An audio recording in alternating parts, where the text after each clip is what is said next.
Okay, so today we're diving into the world of deposition summaries. Now, I know what you're thinking. Deposition summaries. Sounds a little dry, right? Yeah, maybe not the most glamorous topic. But stick with us. Yeah. Because we're going to show you how this honestly kind of mundane process can actually make or break a legal case. That's right. It's all about efficiency, baby. Absolutely. Time is a lawyer's most valuable resource. Oh, yeah. Every minute counts, right? Exactly. And we're going to unpack how optimizing even these, behind-the-scenes tasks can really be a game changer. All right, so first things first. What exactly is a deposition summary? I mean, for anyone out there who might not be a legal expert. Sure. So imagine a key witness is being questioned under oath before a trial. This is called a deposition. Gotcha. It's basically a goldmine of information, but it's often recorded in these massive transcripts, pages and pages. Yeah, those things can be dense. Exactly. And that's where the deposition summary comes in. It takes all that info and distills it down into a clear, concise document, highlighting the key facts, contradictions, all the good stuff that lawyers can use to build their case. Okay, so it's like the SparkNotes version of a witness's testimony, but with huge legal implications. Exactly. And our sources really emphasize how important it is to get these summaries back quickly. Oh, absolutely. And it's not just anecdotal either. The American Bar Association did this survey recently, and they found that 65%, a full 65% of attorneys said that the turnaround time for these summaries directly impacts their pretrial decision-making. Wow, 65%. That's a huge number. It is. It basically means that 2/3 of lawyers are saying this seemingly simple thing, this one document, can completely shift their entire strategy for a case. It's like you're in the middle of this high-stakes chess match. Yeah. Every move matters, and you're waiting for that crucial piece of intel Exactly. to make your next play. And one of our sources, a case study from a personal injury firm, really brings this to life. They found that when they got summaries back within 24 hours, Okay. they were much better able to spot weaknesses in the opposing counsel's arguments, Interesting. things they might have missed otherwise. Yeah. And it actually led to more favorable settlements for their clients. So faster turnaround equals better strategy, Yeah. happier clients. It makes sense. But they also talked about what happened when those summaries took longer than 72 hours. Yeah, and it wasn't pretty. Delays meant more stress, missed deadlines, and ultimately a less effective legal strategy. Right. And you can just imagine how that trickles down to the client, too. They're probably sitting there thinking my lawyer's not on top of things. Exactly. Not the image you want to project when you're trying to win a case. Definitely not. So what can lawyers do to avoid this? Yeah. Because luckily, our sources provided a whole toolkit of solutions. I bet our listeners are dying to hear about those. They are. So let's dive in. First and foremost, setting clear expectations with your summarization provider from the get-go is key. Right. It's like before you even start dating, you have to make sure you're on the same page about what you're both looking for. Nobody wants to be surprised down the line. Exactly. And this includes discussing not just those standard turnaround times, but also what happens when you have those urgent drop everything cases. Oh, yeah. Those always pop up in the legal world. They do. So what do you do? Well, some services actually offer tiered options. It's like choosing express shipping when you absolutely need that package delivered overnight. Okay, that makes sense. Imagine you have a deposition for a key witness happening tomorrow, and you need that summary by the evening to prep for cross-examination. That's where a premium 24-hour turnaround option could be worth its weight in gold. For sure. So that's about choosing the right external help. But our sources also talked about how important it is for law firms to have their own internal processes dialed in, too. Absolutely. You can't just throw money at the problem and expect it to magically go away. You need to have efficient workflows in place for reviewing those summaries as soon as they arrive. Right. It's like having a well-organized filing system. If you can't find what you need quickly, it doesn't matter how fast you got it in the first place. Exactly. So clear communication and a streamlined internal process are both super important. They are. And don't be afraid to loop in your summarization service if you've got a particularly urgent case. Sometimes just a simple heads up can make all the difference in terms of getting your request prioritized. Okay, good tip. So we've talked about setting expectations, tiered options, internal workflows. What about when you're consistently running into delays even after doing all of that? Well, sometimes you have to. Shop around. Ah, yes, the S word. If you're constantly hitting roadblocks with your current provider, it might be time to see what else is out there. Evaluating multiple services and comparing their track records for on-time delivery can be a game changer. It's like dating apps. Sometimes you have to swipe through a few profiles before you find the perfect match. Exactly. You want to find a provider who understands how crucial timeliness is in the legal world and who has a proven track record of delivering. Makes sense. But here's where things get really interesting.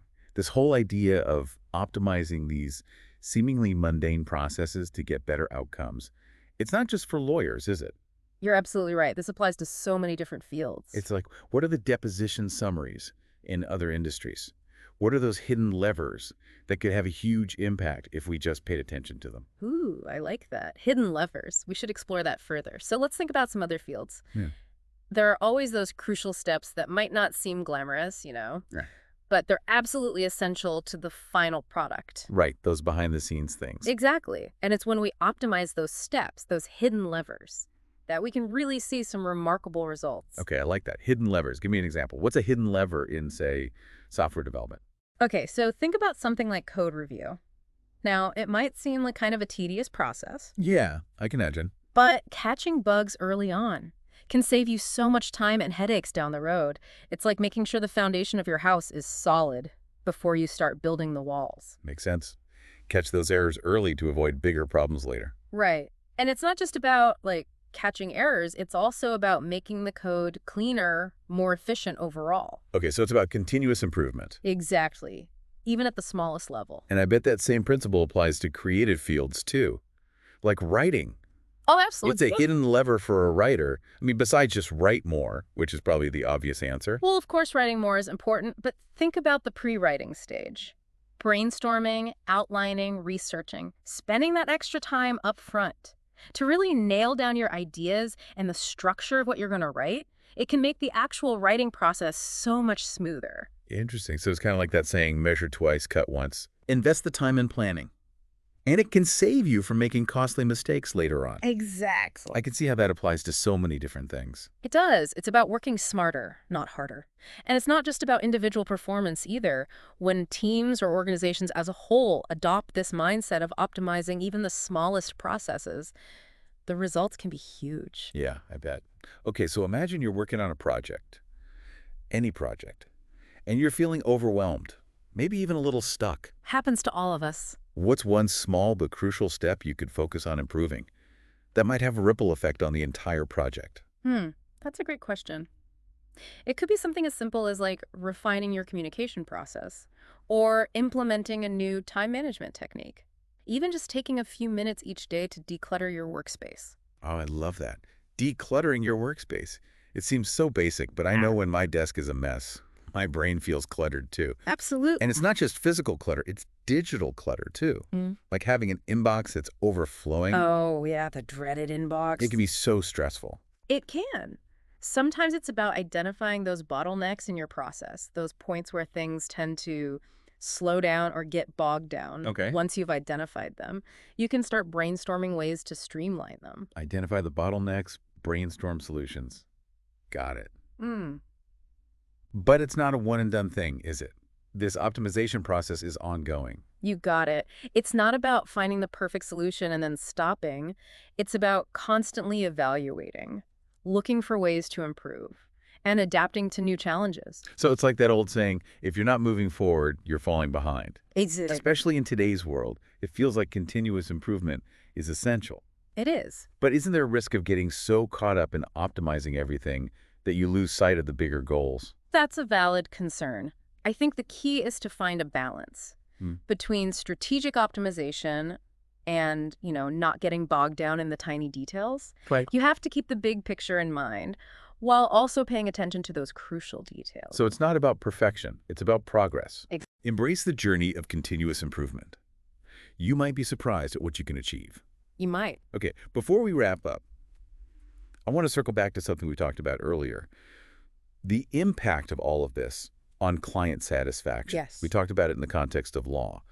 But how does that play out in other fields? Well, client satisfaction is really the holy grail of any business or profession. Yeah, for sure. And as we've seen, those hidden levers, whether it's that turnaround time for legal documents or the efficiency of your code review process, can have a huge impact on the client experience. Because ultimately, clients don't care about the behind-the-scenes stuff. They care about results. Right.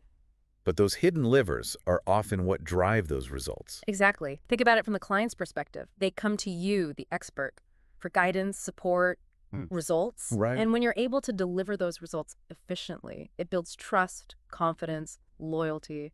Makes sense. It shows them that you value their time, Yeah. that you understand their needs, and that you're committed to providing them with the best possible service. It's exactly. And it leads to, repeat business, positive referrals, Yeah. a stronger reputation in your field. It's a win-win. It is. And, this focus on efficiency and client satisfaction, it brings up another challenge that I think a lot of our listeners can probably relate to. Information overload. Ooh, yeah. Yeah. Information overload. That feeling of just drowning in a sea of data, Yes. news, emails, notifications.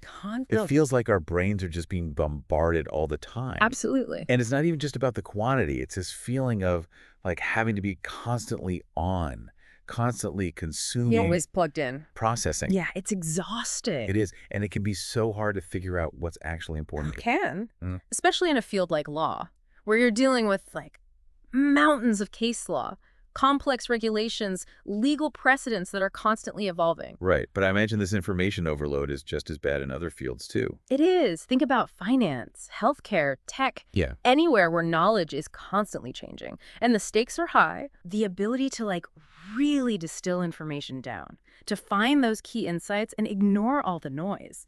It's essential. It's like panning for gold. You have to sift through all the dirt and debris to find those little nuggets of valuable information. Exactly. So how do you do that? What are some practical tips for dealing with information overload and becoming a more efficient consumer of information? Well, first of all, you have to be mindful of your information consumption habits. Okay. Ask yourself, what sources am I relying on? Are they credible?